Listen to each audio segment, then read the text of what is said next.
Treasury released the so-called Kremlin Report on Monday, listing individuals with close ties to Russian President Vladimir Putin. What are the ramifications for Russia and US-Russia relations, especially with the presidential election coming up in Russia? And the US announced plans to dock an aircraft carrier in Vietnam. With this move making waves in the region, how will China-Vietnam ties be impacted, if at all? Welcome to The Point. Live from Beijing, I'm Li Xin.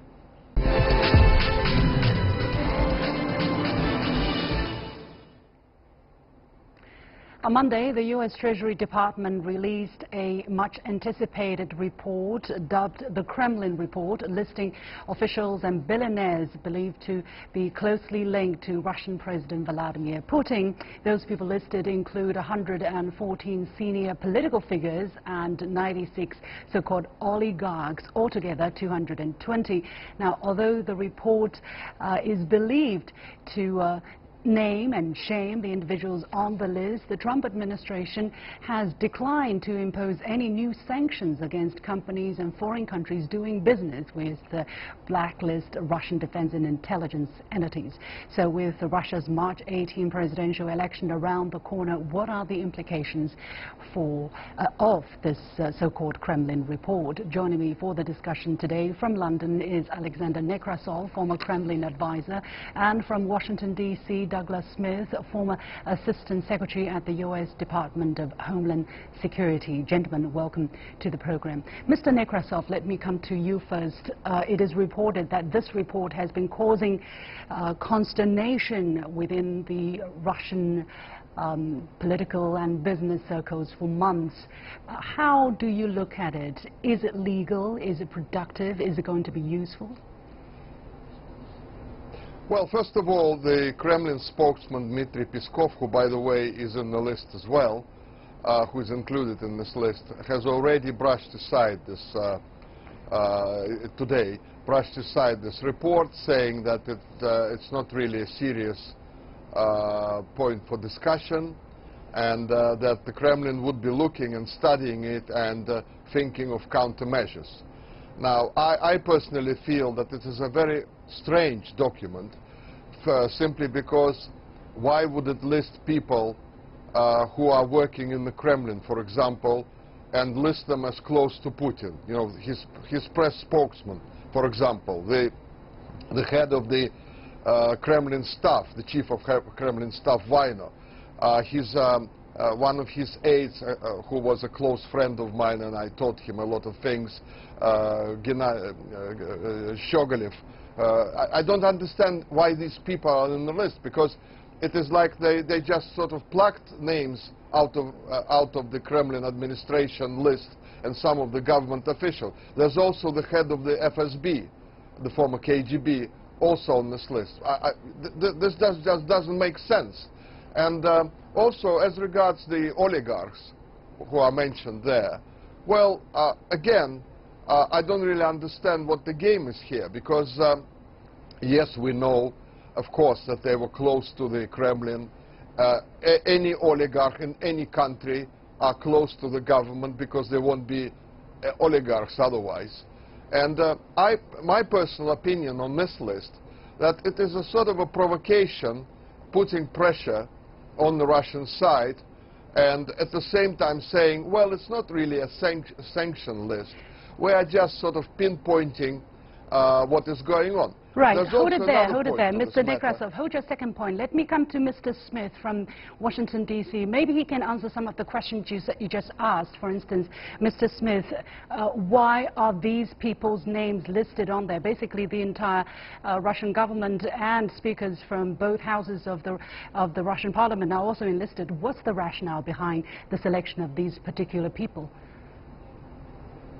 I think it's a fair point, but let's remember what sort of started the creation of this list was the aftermath of the 2016 election and the law, the bill that the president was forced to sign, and not happily, but forced to sign, that Congress put forth to investigate Russian meddling in the 2016 election.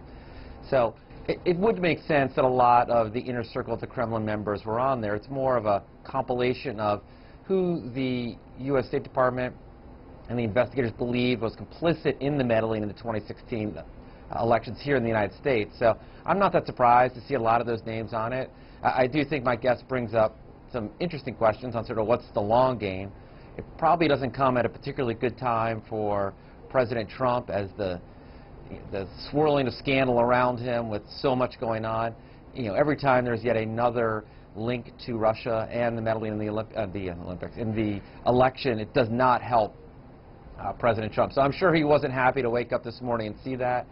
You know, I'm sure that President Putin is not too happy as well. I think time will tell. I think it's a little bit different than a few years ago with the Magnitsky Act here, and when the United States named all of those involved in Russia who were responsible for his death, and obviously saw some, a lot of pressure result in that, which then led, in many ways, people believe, to the Russian meddling in the 2016 election. Exactly. So I think this is round two of that. Where we go with this, I think time will tell. But I think it will be very, very interesting to watch in the coming days and weeks how the Kremlin does react. Yeah, but this is, so as you said, this all comes from the suspected Russian meddling in the 2016 US presidential election. Right now, do we have any conclusion yet that it indeed was carried out by Russia? Indeed, it was ordered by Putin.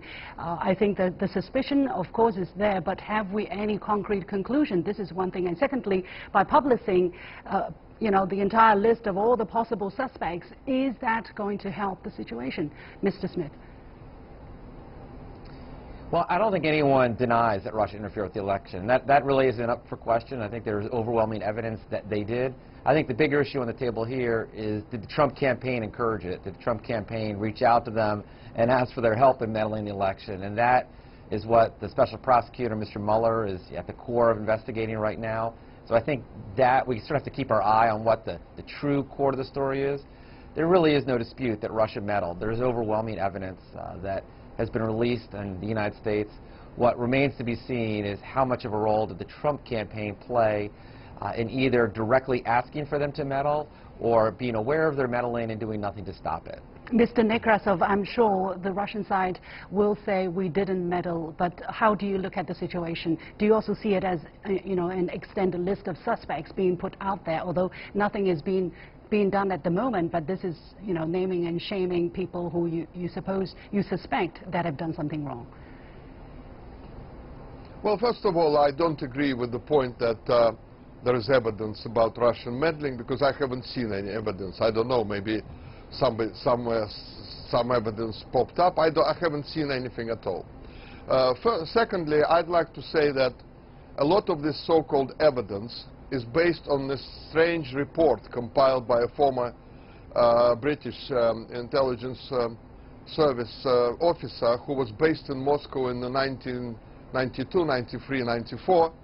And his report, I read, it was laughable. I'm sorry, it read like a tabloid paper writing about Trump and the Russian connection. Now, what was astonishing for me is that the FBI, and along with the FBI, another 13 or 14 intelligence agencies in America, said it's a very, very important document. We must pay a lot of attention to it. We must look into it. And then I realized it's a provocation. Because if on the basis of such documents, and I say documents like this, they are claiming that Russia was involved, then I'm sorry, this whole myth falls apart at once. And for the intelligence services in America to come up with rubbish like that and then claim that they have secret information about this, I'm sorry, this is not evidence. This is either a provocation or an attempt to cover up the failure of the Democrats to win the election, because yeah, okay. Why they are looking? How do you foresee? Let me finish with this. Quickly, please. Let me finish with this. The Democrats have taken a lot of money on this campaign from foreigners, by the way, and now they have to explain why they used this money and nothing happened. This is why they're playing this game. This is the main reason why this whole Russian meddling in elections is going on. It's a farce. Mr. Smith, I know you do not agree, but let's come back to the report again with very limited time left. Mr. Nekrasov, where do you see the report leads to next? Well, the most important thing, of course, is the secret part of the report, which contains another 400 or something names, which are middle-ranking officials and middle-ranking businessmen. And I think that adds certain pressure on some people, because who knows what's going to happen. Now, according to the former American officials, all the people in the list will have problems. That they said, that is what's going to happen. So it's not just like a list being published and we don't know what's going to happen. This is pressure. This is political blackmail when it comes to Russian officials. And this is an absolutely unacceptable move, because it breaks the unwritten law between Russia and the West. You do not touch acting politicians. You do not go after them. If Russia starts to publish secret information about American officials or British officials or French officials, they would not like it. Mr. Smith, very briefly, Now it's your turn to respond. Yeah, absolutely. I think, as you know, our president loves to watch TV, so hopefully he's watching the show, because I think he'd love to hire your other guest as one of his spokespeople. You're talking right out of the Trump playbook on that. I think, sorry, in all due respect, everything you just said is absolutely laughable. You know, it was the Russians that released all of the emails that they stole leading into the elections. You know, it wasn't the Democrats, it wasn't anybody else, it was the Russians who released all of the emails leading into the election. You know, I think what we're seeing is an absolute escalation in the United States finally saying enough is enough, and that they are going to push back. Senator Cardin, the senator from Maryland who really pushed this, who pushed the Magnitsky Act, you know, I believe has elements of the Kremlin in his sights and is not going to lay off this until we really get to some truth and begin to push back. I think when you're a kid in the schoolyard and the bully pushes on you, every once in a while you got to punch him in the nose and let him know who's in charge. And I think that's what this is about, is pushing back at the Kremlin for their behavior, for okay, so what you're saying is Russia is getting what it deserves. What you're saying is Russia is getting what it deserves. But, you know, with this punching back and forth, where are we going? I think Russia violated, I think Russia violated a whole lot of ethics. And what they're getting right now is the world media focusing on that, and I think they're going to have to face those facts on what they did. And despite the fact that the president doesn't want to do it, the Congress is going to take care of it. I understood. Mr. Nekrasov, very briefly, please. Well, very briefly, I'll say this. America has been meddling in other people's affairs for decades. It's been attacking, invading other countries. It's been taking over their resources, stealing them, and so on. It's been running basically regimes across the board. And now they're accusing Russia of meddling in Americans' election. I'm sorry, this sounds so absurd and so hypocritical at the same time that I don't even know what to say to this. Okay, we leave it there. Many thanks to our two guests, Alexander Nekrasov, former Kremlin advisor, joining us from London, and Douglas Smith, former Assistant Secretary at the US Department of Homeland Security, joining us from Washington, D.C. And it's my opinion here, my first point. It looks pretty clear that this report is an attempt to punish Putin and the Russian state for ordering the hacking that was said to have altered the results of the 2016 US presidential election. What worries me is that in a world we're all a part of, how countries are increasingly using confrontational and punitive measures against their so-called adversaries, because the U.S. is so powerful it thinks it can use its hard power to shape the world in its favor.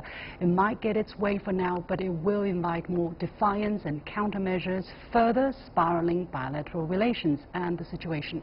Will that solve the problems the U.S. is facing from within and beyond its borders? I doubt it. And you're watching The Point with me, Liu Xin. We'll take a short break and I'll be back right after this.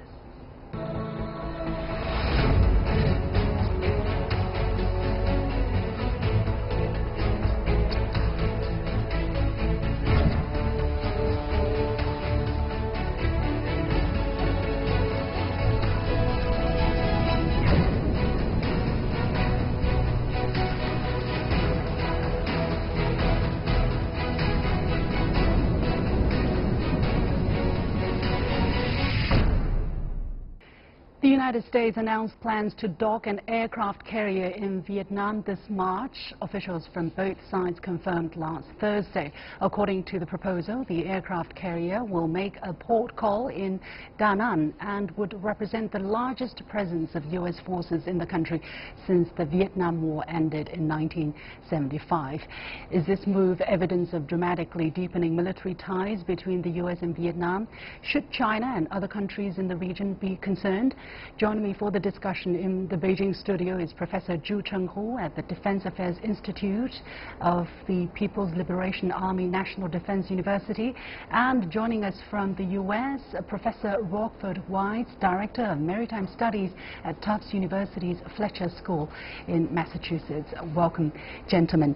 Now, Professor Zhu, do we know what are the contents of this docking of the U.S. aircraft in the port of Da Nang for now? I think this is an important move for the deepening of the military ties between the United States and Vietnam since the end of the Vietnam War in 1975. Of course, I believe that this is a very, very special moment for this region and for this port call to Vietnam. I don't think Chinese are strongly against this sort of exchanges, but I hope that this sort of action is not intended against China. Professor White, could you explain a little bit what is the significance of this move since 1975, the very first time a U.S. aircraft carrier appearing in Vietnam, and at this particular moment? Of course. From my perspective, I think this is a more standard thing that is happening. Really, Vietnam is getting added to the list of various countries where U.S. military vessels dock as part of a standard military-to-military diplomacy, and this includes People's Republic of China. So this, although it is newsworthy because it's the first time this is happening since the end of the Vietnam War in 1975, this is not unique to Vietnam. And I think the other important thing to think about from the Vietnamese perspective, I look at Vietnam's maritime strategy as a classic small country strategy where they look to build relations across the board with various international partners, and they have very strong relations with Russia and with India, and adding the U.S. back into the mix. There have been industrial meetings for collaboration and partnerships. This carrier visit is part of a continuing trend toward, I would say, the renormalizing of relations between the United States and Vietnam. Okay, since you started to look at the diplomacy, the strategy of Vietnam, let's take a look at a bit deeper of Vietnam's policy towards the United States, especially in the military field. I understand the two countries released, for instance, a joint vision statement in 2015, and they also have an action plan for 2018 and 2020. So, Professor White, where this docking of the aircraft carrier fits into that report, fits into that vision, how and what could we expect further along the way? So this fits into the military-to-military cooperation, and it's considered a lot of the military-to-military contacts in peaceful times is something that the U.S. Navy does throughout all of the world. And again, looking at Pacific Asia and the South China Sea region, all of those countries involve some type of U.S. port visits. This one is, I think, from my perspective, geared toward Secretary Mattis's visit to Vietnam and just a continued building of relations that obviously after the Vietnam War that decreased, but now as part of an overall of Vietnam's re-engagement with international partners, the U.S. has fit into that. And so from my perspective, this is part of standard military diplomacy. And again, I think it's very important not to be lost that U.S. warships also dock in PRC ports. And so this is not a bad thing, but as far as what to expect moving forward, the industrial industry-to-industry contacts between Vietnamese companies and American companies, that has been an increasing trend. This is just another piece of that equation. I see. Professor Zhu, what is your reaction to Professor White's answer so far? For instance, this is a standard port call. There's nothing to be worried about. Yes, I agree with this sort of argument, but I believe that this is quite sensitive. It is because it is the first aircraft carrier port call to Vietnam at the end of the Vietnam War. Secondly, at this moment, South China Sea is quite stable and quite calm, and I do hope that these sort of exchanges will not bring any trouble to South China Sea issue. And thirdly, I hope that the United States will play a constructive role in this regard instead of disruptive role in the region. This is very important, I believe. Understandably. Let's take a listen to what the spokesperson for China's Ministry of Foreign Affairs said in reaction to this story. China has always been pleased to see the development of normal, friendly and cooperative relations among nations. We will not object to the military exchanges between Vietnam and the United States as long as they are normal and conducive to regional peace and stability. So, Professor Zhu, China says China does not object to it if it is normal and conducive. How do you describe, how do you define normal and conducive military exchanges? By normal, I believe that any two sovereign countries have the right to have this sort of protocols. Of course, conducive, I believe that this is an action which should be conducive to development of not only bilateral relationship, but also conducive to the maintenance of peace and stability in the region. Is China worried that maybe after this port call there will be more arms sales of maritime military equipment or weapons to Vietnam? I don't think the Chinese are pretty much concerned about this sort of arms sale because comparatively speaking, China is much stronger in its military capability than that of Vietnam. Therefore, arms sale to Vietnam from the United States is quite normal, but I hope that it will be mainly used for defensive purposes instead of for offensive purposes. Is China concerned by any means that if Vietnam and the United States continue pushing their military exchanges? I don't think we worry about this sort of exchanges. I think it's normal. And the United States has this sort of exchanges with many of ASEAN members. I believe that the Chinese will not be against it.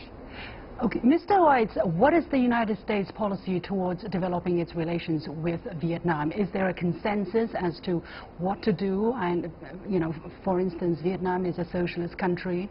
There is still issues relating to the consequences or what has not been resolved left over from the Vietnam War. So what is the policy of the United States in regards to Vietnam?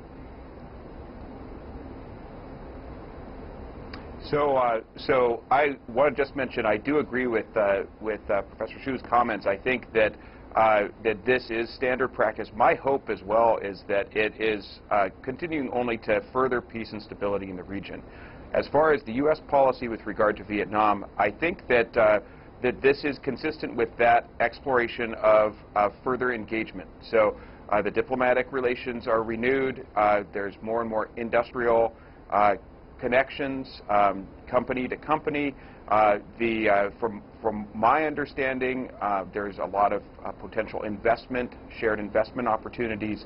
So I think that I would describe this as a normalization of relations with Vietnam, and this is part of that, adding Vietnam into a typical regional engagement with ASEAN countries from the U.S. perspective. I understand. However, most recently, the commander of the U.S. Pacific Command, Admiral Harris Jr. Just called China a disruptive transitional force in the Indo-Pacific region. It is difficult for China not to see or sense any intention of containment or, this kind of deepening military exchanges between the U.S. and Vietnam, potentially aimed at China. I guess I have a slightly different perspective. I understand from Admiral Harris's perspective, as purely military perspective, that could be his view. I look at it a little bit differently, more across all of the different sectors. So as I've looked at Southeast Asia and ASEAN countries, the U.S. engagement has been mostly on the business-private front, private sector collaboration, investors and businesses investing, but also then diplomatic and last military. And those really, from Vietnam's perspective, their most close military allies and military suppliers are really Russia, which has a naval base in Vietnam, and then also India, where there's a long-standing relationship with both of those countries with Vietnam's military establishment. I think adding the U.S. into that mix makes a lot of sense from a small country strategy perspective. So from my perspective, looking at Vietnam's actions, they make sense, but I do think they are largely defensive in orientation. So from China's perspective, I think that it's not surprising how the Chinese reaction, which was, I think, very measured and reasonable, saying, we're fine with these military-to-military ties as long as they're peaceful and focused on stability. I think that is that reaction is very mature and astute from my perspective, looking at China's diplomatic efforts. And Professor Zhu, 20 seconds, you would like to respond to anything what Professor White said? I agree with Professor. I believe that we Chinese welcome this sort of exchanges, and unless they are intended against China.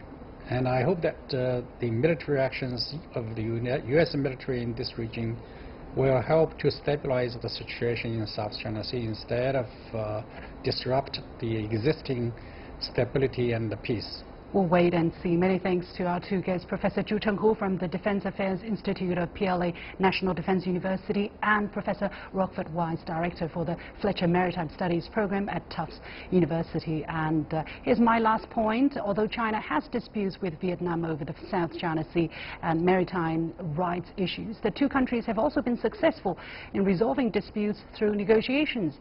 The demarcation of the Beibu Gulf in the year 2000 was a good example of how negotiations can produce agreements on border issues satisfactory to both parties.